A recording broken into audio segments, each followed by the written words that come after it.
میں گدا ہوں اپنے کریم کا، میرا دین پارا نہ نہیں اپنی وہ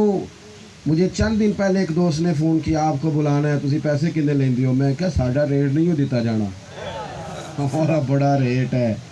تو مفتی بلا اسی میں ہی فائدہ ہے ورنہ تو یہ کیسے تو ریٹ دے سکتا ہے یہ آرزو کرم اور میں آپ سے کروں یہ بھیک اس کو دیجئے جس کا خدا نہ ہو یہ کیا بات ہوئی کہ انسان بکتا پھرے 20,000 پہ 40,000 پہ وہ طریقہ ہے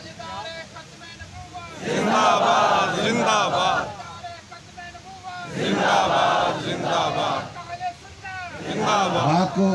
اللہ جزا دے بس بات ختم کرنی ہے میں سمیٹنے لگا ہوں آپ توجہ کریں گے حضرت عثمان غنی سے کہنے لگے جی برادری کی میٹنگ ہے ذرا تامن نیچی کر لو حضرت عثمان ہنس پڑے روب نہیں نا تاری ہوتا تھا ہنس پڑے کبھی بندہ ہنسے بھی اس میں بھی مزہ ہے یعنی مخالف تنقید کرے تو بندہ جواب میں تھوڑا ہنسے یہ جو سزا ہوتی ہے نا چپ رہنا اور جواب نہ دینا اور ہنسنا یہ بھی بڑی سزا ہے بول کے تو بندہ جیت ہی نہیں سکتا کبھی بندہ جتن تے ہر کوئی کھیڈے کدے ہارن بھی کھیڈ فقیرہ جتن دا مل کوڈی پیندا ہی ہارن دا مل ہیرا حضرت عثمان غنی ہنس پڑے فرمانے لگے کیا کہا تم نے برادری کی میٹنگ ہے فرمانے لگے تم میری برادری نہیں وہ تو تم نے بلایا ہے تو میں آ گیا ہوں ورنہ میری برادری تو بلال حبشی ہے میری برادری تو سلمان فارسی ہے میرا قبیلہ تو صہیب رومی ہے اس لیے کہ ہزاروں قومیں وجود میں آئیں دہر میں خشک اور تر کے رشتے سے ہم نے بنیاد دوستی رکھی یاد خیر البشر کے رشتے سے فرمایا وہ میری برادری ہے جو مدینے والے کا کلمہ پڑھتے ہیں تو اپنی زندگی کے اندر حضور سے نازک رشتہ باتیں چونکہ میں نے کہا تھا زیادہ نہیں کرنی واپس لوٹتا ہوں سمیٹتا ہوں ایک تو اس رشتے میں نزاکت لائیں خوب ہر پہلو میں ترجیح دیں حضور کے دین کو اور دوسرا سنت میری داڑھی نہیں میری مسواک نہیں ظاہری اولیائی سنت نہیں نبی پاک کی جو سنت جو طریقہ جو تعارف سب سے پہلے دنیا کو ہوا تھا نا وہ صادق اور امین ہونا ہے جھوٹ کبھی نہ بولے بددیانتی کبھی نہ کرے ہمارے ایک استاد صاحب ہیں عید والے دن انہوں نے نماز عید کا اعلان کیا جمعے والے دن اعلان کیا کہ عید کی نماز پڑھنی ہے تو کس طرح کہنے لگے بھی 9 بجے آ جانا چھوٹی عید تھی 9 بجے آ جانا مناسب وقت پہ جماعت کھڑی کر دیں گے میں نے کہا استاد جی یہ آپ نے کیا اعلان کیا تو کہنے لگے پتر 2-3 منٹ اوپر بھی تو ہو سکتے ہیں نا کہ جھوٹ تو نہ ہو ہمارے بزرگ اتنے محتاط تھے اور آج قوم کو جھوٹ لگ گیا ہے جھوٹ بولتے ہیں سیاسی رہنما اور میں حیران ہوتا ہوں کبھی کبھی ایک دفعہ نا ایک بندہ بڑا ہمارا دوست ہے ووٹر سپورٹر تھا ایک سیاسی جماعت کا اذان سنے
اللہ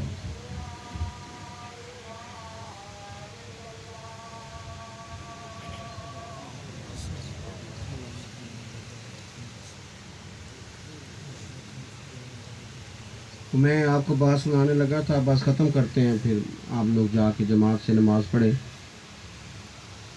میں نے دیکھا وہ ہمارا دوست ہے بڑا ووٹر سپورٹر ہے یہاں اس نے فوٹو بھی لگائی اس اپنے لیڈر کی جس کی تو اندر وہ تقریر کر رہے تھے امیدوار صاحب تو یہ باہر کھڑا تھا میں نے بلا کے کہا تمہارا لیڈر تقریر کر رہا ہے اندر جا کے سنو کہتا جھوٹ بول رہا ہے سارے میں کرنا کرانا ہے کچھ نہیں تو میں نے کہا یار قوم کا یہ مزاج بن جائے کہ وہ سیاسی تقریریں سنتے کہ غلط بات ہو رہی ہے. آپ دیکھیں نا جس نے جتنے بھی وعدے کیے بعد میں لوگوں نے کہہ دیا جی وہ موقع نہیں بنا جی وہ ہمیں طاقت نہیں ملی جی. آپ وہ دعوے کیوں کرتے ہیں؟ وہ دعوے کیوں کرتے ہیں جس میں بعد میں آپ کی حیثیت ڈیمیج ہوتی ہے, لوگوں کا اعتماد اٹھتا ہے, قوم بکھر جاتی ہے. نبی پاک علیہ السلام نے ہمیشہ سچ بولا, رسول کریم علیہ السلام نے دیانت داری کی بات کی. بلکہ ابو سفیان کہتے ہیں کہ میں اس وقت ہرکل کے دربار میں تھا, اس علاقے میں تھا جب مجھے بلایا گیا. حضور کا خط اس کے سامنے تھا تو اس نے بلا کے کہا کہ کوئی سردار اگر آیا ہوا ہے تو میں نے پوچھنا ہے. کہتے ہیں اس نے مجھے بلایا, بڑے سوال کیے, میں چونکہ ابھی کلمہ نہیں پڑھتا تھا تو میں نے مخالفت میں جواب دیے. آخر میں نا بادشاہ نے مجھ سے پوچھا کہ آپ ان کے چچا ہیں رشتے میں اور سردار ہیں قبیلے کے, یہ بتائیں کہ وہ جس محبوب نے دعویٰ نبوت کیا ہے کیا کبھی کبھی کبھی انہوں نے جھوٹ بھی بولا ہے؟ ابو سفیان کہتے ہیں 1 منٹ کے لیے تو میں نے کہا کہہ دوں. پھر میں نے کہا یہ عرب کی وفاداری کے خلاف ہے, اور دوسری بات یہ ہے کہ میں انہیں جادوگر کہوں, معاذ اللہ شاعر کہوں تو شاید کو سوچے اور حضور نے جھوٹ بولا ہے, یہ تو مانے گا ہی کوئی نہیں. کہتے ہیں میں چپ کر گیا تو بادشاہ نے پھر پوچھا کیا کبھی اس محبوب نے جھوٹ بولا ہے؟ تو کہتے ہیں کہ میں اٹھا اور میں نے کہا میری مخالفت اپنی جگہ پہ, میرا ان کے ساتھ جھگڑا اپنی جگہ پہ, لیکن وہ رشتے میں میرے بھتیجے ہیں, میرے سامنے پیدا ہوئے, میں نے ماں کی گود میں بھی دیکھا, دادا کے کندھوں میں بھی دیکھا, چچا کے گھر میں بھی دیکھا, سیدہ ختیجہ کا دولہا بنے بھی دیکھا, ان کی گود میں بیٹیاں کھیلتے بھی دیکھیں, میرے سامنے انہوں نے اعلان نبوت کیا, اور ان کے بالوں میں سفید بال آتے بھی میں نے آنکھوں سے دیکھے. اختلاف اپنی جگہ پر اس محبوب کی زبان سے جب بھی جملہ نکلا حق اور سچ ہی نکلا. انہوں نے کبھی جھوٹ, میرے دوست, ماں کہہ رہی ہوتی ہے بیٹے سے کہ پتر سچ بولا کر, بیوی کہہ رہی ہوتی ہے تو پیسے تھوڑے دے دیا کر, پر جہاں جاتا ہے صحیح بتا کے جایا کر, جھوٹ نہ بولے, بددیانتی نہ کریں. ہماری قوم کو کھا گئی بددیانتی. آپ زندگی میں دیانت دار ہو جائیں, اپنے آپ سے, اپنے بچوں سے, اپنے ماں باپ سے, اپنے قبیلے سے, اپنے علاقے سے. اگر ہر شخص, اور بددیانتی کو ایسا نہیں کہ اوپر تک بددیانتیاں تو نیچے نہیں, ریڑھی والا بھی اس طرح کرتا ہے کہ دکھانے کے لیے آگے آگے اچھا مال رکھ لیتا ہے, اور جو ٹھیک نہیں ہوتا وہ اس نے پیچھے رکھا ہوا ہوتا ہے.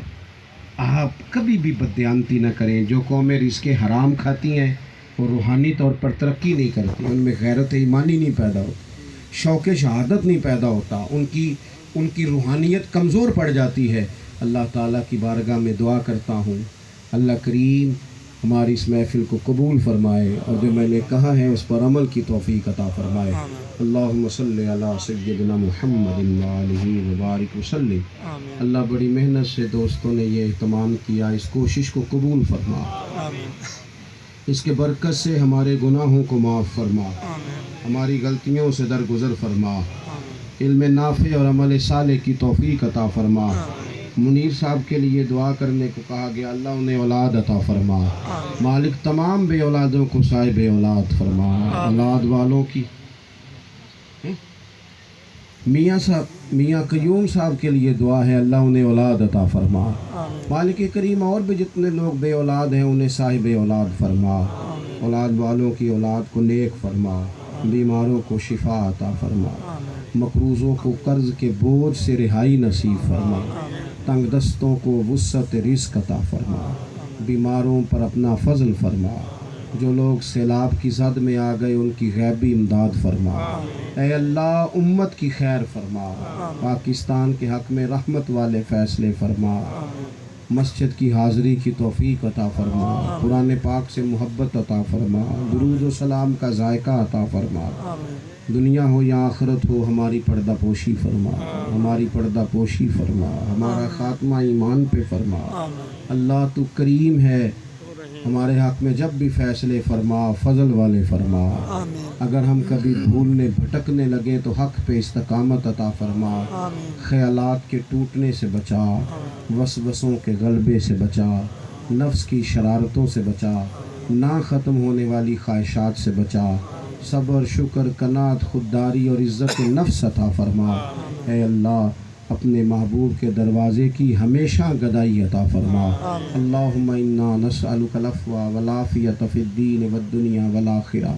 اللہ جن دوستوں نے اتنی خوبصورت محفل سجائی ان سب کو بہترین صلہ عطا فرما، جو جس طرح بھی اس میں شریک رہا مالک اسے بہترین جزا عطا فرما۔ رب اغفر وارحم وانت خیر الراحمین، وصلی اللہ تعالی علی حبیبہ سیدنا محمد۔ السلام علیکم۔